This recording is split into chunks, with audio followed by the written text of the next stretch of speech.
La douce brise parisienne balançait légèrement ma robe en soie lorsque j'entrais dans le restaurant, véritable joyau de la gastronomie française.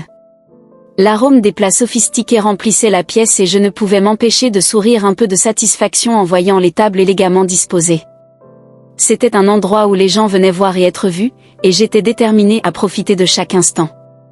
Mes yeux parcouraient la pièce, évaluant les clients d'un œil critique. Il y avait des hommes en costumes impeccables, des femmes en robes de créateurs, tous plongés dans une conversation animée. Mais ensuite mon regard s'est arrêté. À la table près de la fenêtre, j'ai vu un homme qui n'avait pas l'air à sa place. Samuel.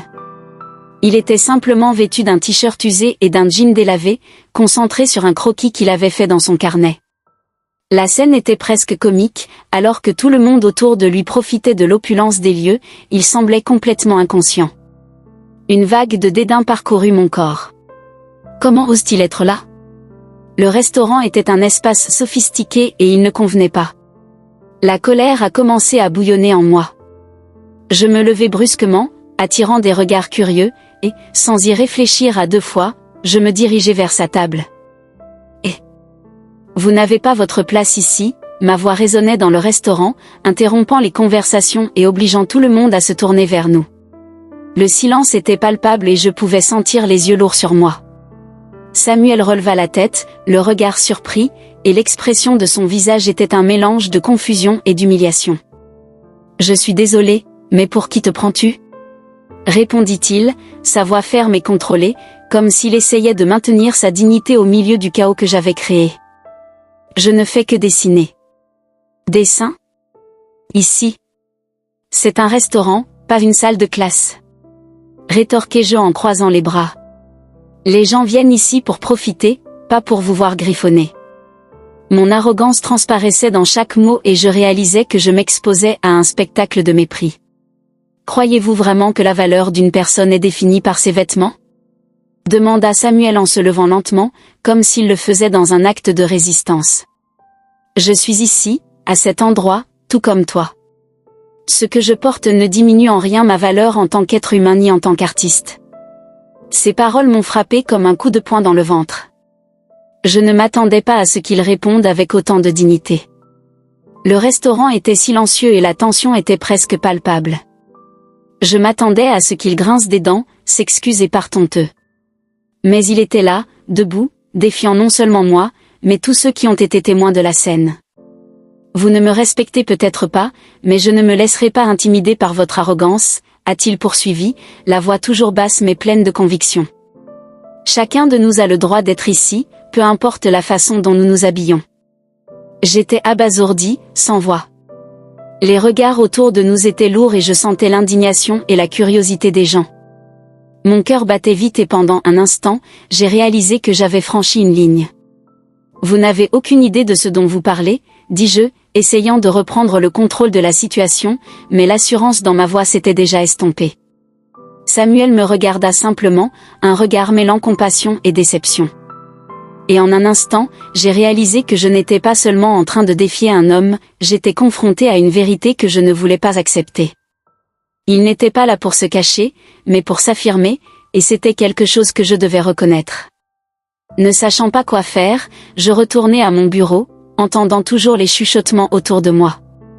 L'impact des paroles de Samuel résonnait dans mon esprit, et même si je voulais l'ignorer, quelque chose avait changé. Dans ce restaurant, au milieu d'un océan d'opulence et d'arrogance, un simple artiste m'avait mis au défi d'une manière à laquelle je n'aurais jamais pensé. Je quittai le restaurant en sentant un poids sur la poitrine, un mélange d'humiliation et d'indignation qui me consumait. Les mots de Camille résonnaient dans mon esprit, tranchant comme une lame tranchante.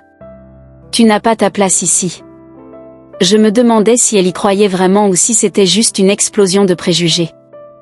Les gens autour de moi continuaient à me regarder, certains avec curiosité, d'autres avec un air de désapprobation. La vérité est que j'étais là pour m'exprimer, pour créer, et non pour me laisser définir par le regard de quelqu'un d'autre. J'ai parcouru les rues de Paris, essayant de repousser la douleur qui s'était logée en moi. Le soleil commençait à se coucher, rendant le ciel d'un orange vif, mais même cette beauté ne parvenait pas à égayer mon esprit. En tant qu'artiste, j'ai toujours recherché l'authenticité, et ce moment de violence verbale m'a fait remettre en question non seulement mon art, mais aussi qui j'étais. Je me suis arrêtée devant une fenêtre, regardant mon reflet. Les jeans et les simples t-shirts que je portais ne définissaient pas ma valeur, mais la société semblait insister sur le fait que c'était le cas. « Samuel, ça va ?» Une voix familière m'a ramenée à la réalité. C'était Clara, une amie artiste. Elle et les autres membres du groupe étaient là, inquiets. J'ai vu ce qui s'est passé. Cette femme était vraiment insensible. Je sais, Clara. Mais je ne peux pas me laisser abattre. Je dois l'utiliser d'une manière ou d'une autre, répondis-je, essayant d'avoir l'air confiant. Vous devez transformer cette douleur en article. Ta voix est puissante, Samuel. Faisons quelque chose, a suggéré Miguel, un artiste qui m'a toujours inspiré. Il avait raison. L'art a toujours été mon refuge, mon moyen de protestation. Ce soir-là, nous étions tous assis ensemble dans un petit café, entourés de papier vierge, de peinture et de pinceaux. Les conversations se sont succédées alors que je commençais à esquisser quelques idées. Et si vous faisiez une série qui mettait en scène la lutte contre les préjugés, dit Clara, les yeux brillants d'enthousiasme. Montrez ce que vous avez ressenti, ce que beaucoup ressentent. À chaque coup que je faisais, je sentais la colère et l'humiliation se transformer en quelque chose de beau et de puissant. L'art pouvait être une arme, un moyen d'exprimer la douleur à laquelle beaucoup sont confrontés, et j'étais déterminée à partager cela. L'une des premières œuvres que j'ai créées était un autoportrait, où je me représentais entourée d'ombres, symbolisant la lutte intérieure à laquelle je faisais face. Le lendemain matin, je me suis réveillée déterminée. La journée était nuageuse, mais rien ne pouvait éteindre la flamme qui s'était allumée en moi. L'art que je créerais ne serait pas seulement une forme d'expression, mais un moyen de remettre en question les normes et les attentes de la société.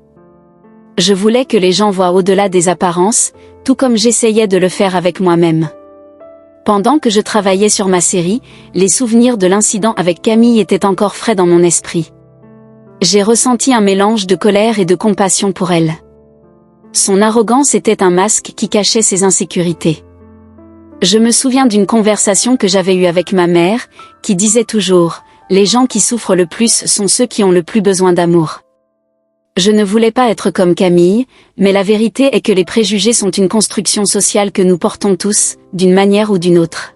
« Samuel, tu crées quelque chose d'incroyable », s'est exclamé Miguel un jour en observant mes progrès. « Cela va toucher beaucoup de gens. » « Je l'espère, répondis-je, ressentant un mélange d'anxiété et d'espoir. Je veux que les gens ressentent ce que j'ai ressenti. Je veux qu'ils voient la vérité derrière les apparences.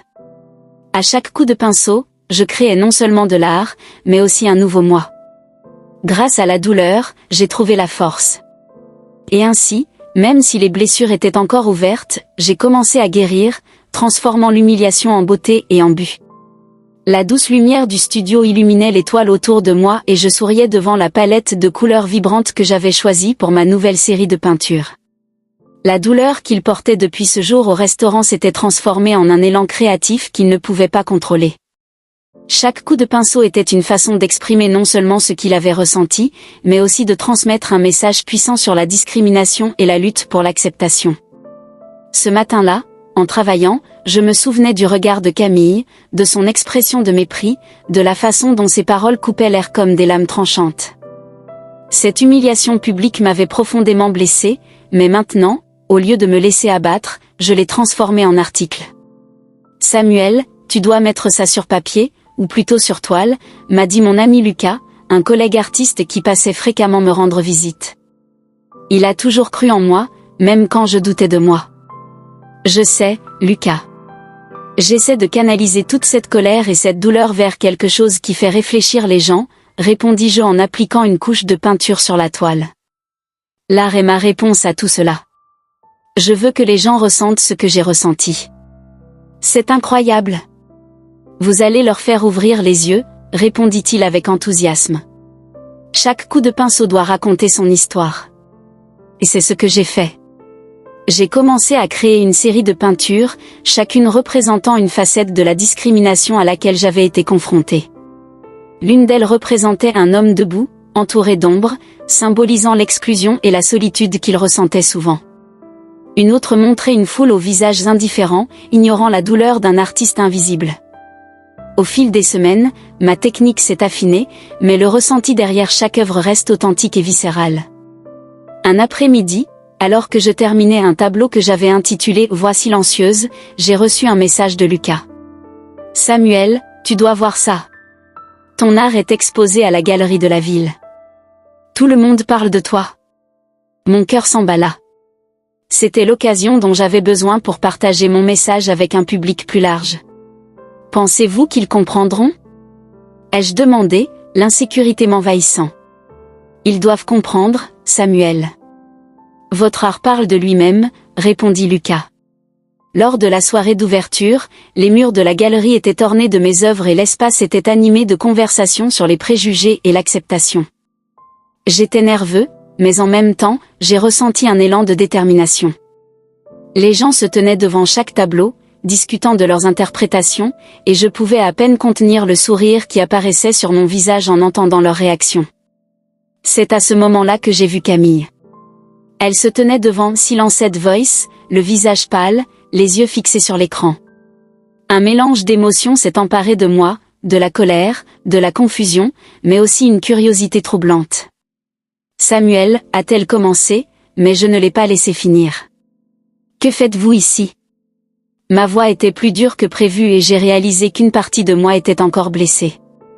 Je suis venue voir ton art, répondit Camille, d'un ton hésitant. Je suis désolée pour ce qui s'est passé. Je ne savais pas, je n'ai pas compris. Comprends ? Maintenant, tu comprends ? La douleur que tu as causée ne disparaît pas comme ça, Camille, rétorquai-je en essayant de contenir ma colère. Elle m'a regardé et pendant un instant, j'ai vu la vulnérabilité dans ses yeux. Je n'ai jamais voulu te faire de mal. J'étais tellement coincée dans ma propre bulle que je ne pouvais pas voir au-delà. Ton art m'a fait ouvrir les yeux. La conversation s'est déroulée entre des regards et des silences pleins de sens, mais je savais qu'il y avait encore beaucoup de choses à résoudre. Camille s'est éloignée, me laissant seule avec mes pensées et mes émotions. L'art a rempli son rôle, mais le chemin de la réconciliation est encore loin d'être achevé. J'ai pris une profonde inspiration, observant les gens autour de moi, discutant et réfléchissant à ce qu'ils voyaient. Cette nuit-là ne concernait pas que moi. Il s'agissait de nous tous, de nos histoires entrelacées et du pouvoir de l'art à provoquer le changement. Et à travers tout cela, j'ai réalisé que le combat pour l'acceptation et la compréhension ne faisait que commencer. La douce lumière de la galerie illuminait les murs blancs, où les œuvres vibrantes et provocatrices de Samuel semblaient prendre leur propre vie. J'étais là, dans une mer de visages inconnus, ressentant un mélange d'anxiété et de culpabilité qui me consumait. À chaque pas que je faisais, les paroles de mes collègues résonnaient dans mon esprit, « Il faut que tu regardes ce que tu as réellement fait, Camille. Il faut comprendre. » Le premier tableau que j'ai capturé était une représentation intense de l'abandon et de la douleur. Un homme, aux yeux qui semblaient raconter une histoire de tristesse, était assis dans un coin, entouré d'ombre. J'ai ressenti une pression dans ma poitrine, comme si chaque coup était un coup porté à l'arrogance dont j'avais fait preuve il y a des semaines. Il n'a pas sa place ici, avais-je dit sans penser aux conséquences. Maintenant, j'ai vu la réalité brute que Samuel avait capturée avec son article. Avez-vous apprécié ? La voix douce de Samuel me sortit de mes pensées. Il était là, debout à côté de moi, son regard intense fixé sur moi. Je ne savais pas quoi répondre. La fierté dont il avait fait preuve ce soir-là au restaurant était là, mais il y avait aussi une vulnérabilité qui m'a désarmée. C'est merveilleux, réussis-je à murmurer, essayant de trouver du courage dans mes mots. Vous décrivez la douleur d'une manière que je n'aurais jamais imaginée. Il sourit, mais ce n'était pas un sourire de victoire. C'était triste, presque mélancolique. La douleur est un langage universel, Camille. Nous la connaissons tous d'une manière ou d'une autre. À ce moment-là, j'ai réalisé qu'il ne parlait pas seulement de sa propre douleur, mais aussi de la mienne. La douleur de se confronter à ses propres erreurs et préjugés. La douleur de réaliser que l'arrogance peut causer de profondes blessures, même involontaires. Samuel, j'ai hésité. Les mots semblaient lourds sur ma langue. Je suis venue ici pour comprendre. S'excuser. S'excuser est facile, mais que ferez-vous après cela? Il m'a regardé dans les yeux et l'intensité de son regard m'a fait me sentir exposée. Êtes-vous prêt à changer? La question résonnait dans mon esprit en regardant les autres tableaux, tous plus puissants les uns que les autres. L'un d'eux représentait une foule, aux figures indistinctes, mais avec un seul homme se démarquant, le visage marqué par la douleur et la lutte. Le message était clair, l'exclusion n'est pas seulement une question d'apparence, mais aussi de perception et d'empathie. Je veux changer, répondis-je finalement, ma voix à peine au-dessus d'un murmure. Je veux apprendre à voir au-delà des apparences. Je veux comprendre les histoires que porte chaque personne. Samuel secoua la tête, mais ne parut pas convaincu. Les mots ne sont que des mots, Camille. Le véritable changement vient des actions. Êtes-vous prêt à agir? Oui, je le suis, ai-je déclaré avec plus de conviction, mais l'insécurité planait toujours sur moi. Comment pourrais-je le prouver? Comment pourrais-je lui montrer que j'étais vraiment désolée? Il s'éloigna en s'adressant à un groupe d'amis qui approchait. Je l'observais, ressentant une vague de frustration. Comment pourrais-je atteindre quelqu'un qui semblait si distant, si sûr de lui, alors que je combattais les fantômes de mon passé? J'ai décidé que je devais faire quelque chose qui montrerait à Samuel que je n'étais pas seulement quelqu'un qui se souciait de l'apparence et du statut. Je voulais être quelqu'un qui valorise l'essence des gens. D'un coup d'impulsion, je m'approchai de la table où il parlait. Samuel. Le mot sortit de mes lèvres avant que je puisse réfléchir. Les yeux se tournèrent vers moi et la tension augmenta. Puis-je vous aider avec quelque chose? Avec ces expositions, tout ce dont vous avez besoin. Il m'a regardé et pendant un instant, le silence entre nous s'est senti lourd. Aider? Répéta-t-il, comme pour peser les implications. Voulez-vous vraiment aider? Oui, je le veux. Je veux apprendre, je veux comprendre. Et si cela signifie travailler à vos côtés, alors je suis prêt à le faire. Il avait l'air surpris, mais j'ai vu un éclair de curiosité dans ses yeux. Il faut donc être prêt à entendre des vérités qui peuvent être inconfortables. Je ne vais pas édulcorer les choses pour toi. Je ne veux pas que tu édulcores quoi que ce soit. Je veux la vérité. Les mots sont sortis plus fermes que prévu et la certitude a commencé à m'envahir. Samuel hocha lentement la tête. Alors voyons où cela nous mène. Mais sachez que le chemin peut être difficile. Je suis prêt, ai-je déclaré, sentant une nouvelle détermination monter en moi. Le voyage de découverte de soi avait commencé, même si j'étais nerveux, je savais que je devais faire face à mes peurs et à mes préjugés, pas seulement pour moi-même, mais aussi pour Samuel et tous ceux qui avaient déjà été blessés par des actions comme les miennes. La chaleur de l'ouverture de ma nouvelle exposition en galerie était palpable. Les murs étaient ornés de mes œuvres, chacune portant la douleur et le combat que j'avais vécu, mais reflétant en même temps un nouveau départ. J'ai regardé autour de moi, remarquant le murmure excité des gens, mais mon cœur s'est serré lorsque j'ai réalisé que Camille, la femme qui m'avait humiliée, était là. Elle se distinguait parmi les invités, vêtue d'une robe qui la rendait presque éthérée, mais son regard était tendu, comme si elle se préparait au combat. Samuel. Elle m'a appelé, son timbre était nerveux, mais il y avait une pointe de sincérité. J'ai hésité, me rappelant la douleur que ces paroles avaient causée. Ça ne te dérange pas si je te parle? Cela dépend de ce que tu as à dire, répondis-je en essayant de garder ma voix ferme, mais la vérité est que leur présence me rendait anxieux. Le passé me pesait encore. Elle fit un pas en avant et les regards de ceux qui nous entouraient semblèrent s'intensifier. Je sais que je suis la dernière personne que tu voudrais voir ici, mais je devais venir. J'avais besoin de voir vos œuvres. Et qu'as-tu trouvé? Ai-je demandé en croisant les bras devant ma poitrine. La défensive était mon bouclier habituel, mais j'étais curieux. Camille inspira profondément, les yeux brillants d'un mélange d'admiration et de regret. Ils sont puissants. Je n'avais jamais pensé à la douleur que je causais. Pas seulement pour vous, mais pour tant d'autres. L'art, Samuel, est un langage que je ne comprenais pas, et maintenant, en voyant tout ça, j'ai l'impression de commencer à comprendre. Comprendre? J'ai souri amèrement, vous ne pouvez pas simplement comprendre et penser que tout va bien.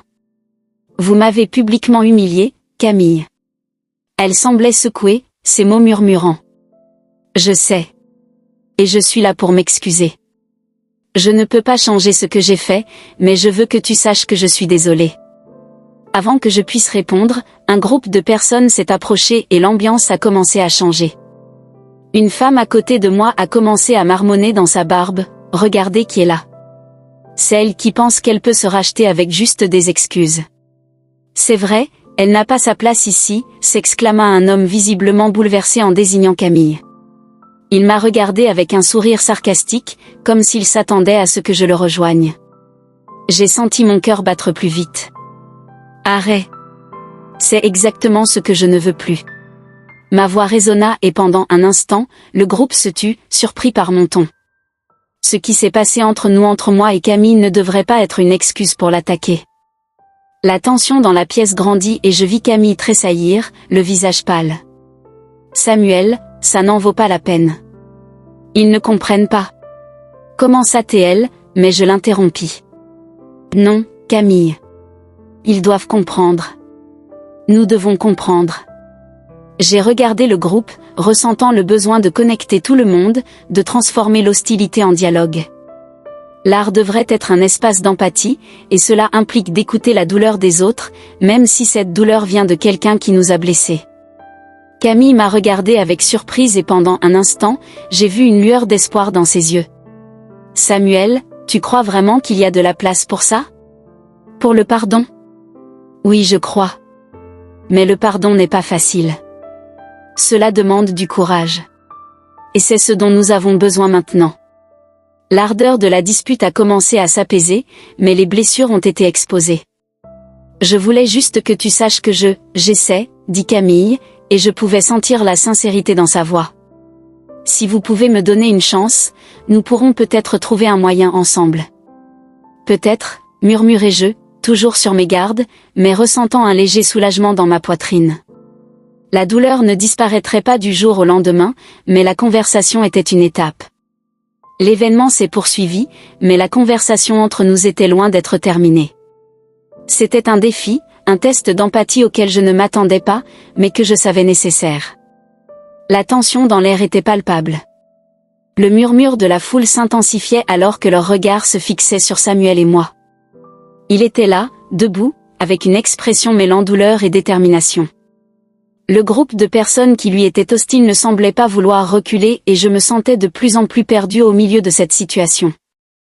Ce qui était censé être une célébration de l'art était désormais devenu un champ de bataille émotionnel. « Tu ne peux pas rester silencieux, Samuel », s'est exclamé l'un des artistes à côté de lui, l'indignation évidente dans sa voix. « Ces gens n'ont aucune idée de ce que vous avez vécu. »« Ce n'est pas que ça, » répondit Samuel, sa voix ferme mais avec une pointe de vulnérabilité qui m'a frappé. L'art parle de lui-même. Je veux qu'il voie, qu'il ressente ce que j'ai ressenti. Mais, à ma grande surprise, Samuel ne s'est pas éloigné. Il semblait trouver de la force dans les mots qui l'entouraient. C'est alors qu'un de ses amis, un grand jeune homme aux cheveux bouclés, s'est présenté. « Samuel, tu dois dire la vérité. Le monde a besoin de savoir qui tu es vraiment. » Une vague de confusion m'enveloppa. Que voulait-il dire par là? Avant que je puisse comprendre, l'ami de Samuel a révélé, Samuel n'est pas seulement un artiste prometteur. C'est un artiste renommé qui a modifié son identité pour étudier la discrimination et les réactions de la société. Il voulait voir comment les gens le traiteraient. Un frisson me parcourut le dos. Les mots ont résonné dans mon esprit et la réalité de ce que j'avais fait a commencé à se dévoiler devant moi. J'avais jugé Samuel non seulement sur ses vêtements ou son apparence, mais aussi sur un préjugé que je nourrissais depuis longtemps. Je l'ai regardé et j'ai vu non pas un homme simple, mais un génie créateur prêt à s'exposer au ridicule au nom de l'art et de la vérité. Mon cœur se serra. « Samuel, je ne savais pas, murmurai-je, ma voix sortant à peine. » Il m'a regardé et j'ai vu un mélange de douleur et de compréhension dans ses yeux. « Tu n'as jamais arrêté de demander, » répondit-il, la fermeté de sa voix maintenant mêlée à un soupçon de tristesse. « Mais maintenant que tu sais, qu'est-ce que tu vas en faire ?» La foule rassemblée autour de nous commença à se calmer, les voix se transformant en murmures nerveux. Samuel inspira profondément, dans un acte de courage, il se tourna vers le public. Si vous voulez vraiment comprendre la douleur causée par la discrimination, suivez-moi. Il m'a entraîné au centre de l'espace et je ne savais pas à quoi m'attendre. Que faisait-il? Que dois-je faire? J'ai regardé autour de moi et j'ai vu les regards curieux, certains toujours hostiles, mais d'autres commençant à s'ouvrir. Samuel commença alors à parler, la voix montant. Aujourd'hui, il ne s'agit pas seulement d'art. Il s'agit de la vie. Il s'agit de la façon dont nous pouvons tous être meilleurs et plus empathiques. Et puis, dans un geste inattendu, il m'a invité à prendre la parole. Camille, toi aussi tu as un rôle à jouer dans cette histoire. Viens partager ce que tu ressens. Mon cœur s'est accéléré. J'ai hésité, mais l'urgence dans sa voix m'a poussé à avancer. Je veux m'excuser, ai-je commencé, les mots s'échappant difficilement de mes lèvres. Je m'excuse d'avoir porté un jugement. De ne pas voir au-delà de la surface. J'ai laissé mes préjugés parler plus fort que mon cœur. Les mots semblaient étranges mais nécessaires. La vérité était là, brute et exposée, et j'ai réalisé, à ce moment-là, que l'humiliation à laquelle Samuel était confronté n'était pas seulement la sienne. Cela nous appartenait à tous. La foule a commencé à réagir, certains murmurant, d'autres devenus émus. L'atmosphère changeait, l'hostilité cédait la place à la réflexion. Unissons-nous, a déclaré Samuel, la voix désormais pleine d'espoir. Transformons cette douleur en quelque chose de beau. Et là, au milieu d'un public qui semblait désormais plus favorable qu'hostile, Samuel et moi nous sommes retrouvés dans une performance qui transcendait nos différences. Nous étions deux artistes, deux êtres humains, essayant de trouver un chemin vers l'empathie et la rédemption. L'art qui est sorti de cette soirée ne concernait pas seulement Samuel ou moi, il s'agissait de nous tous, unis dans la lutte contre les préjugés et la recherche d'une compréhension mutuelle. Et ainsi, à la fin de cette nuit, j'ai réalisé que même si les blessures du passé pouvaient être profondes, le courage d'y faire face pouvait nous conduire vers un avenir meilleur.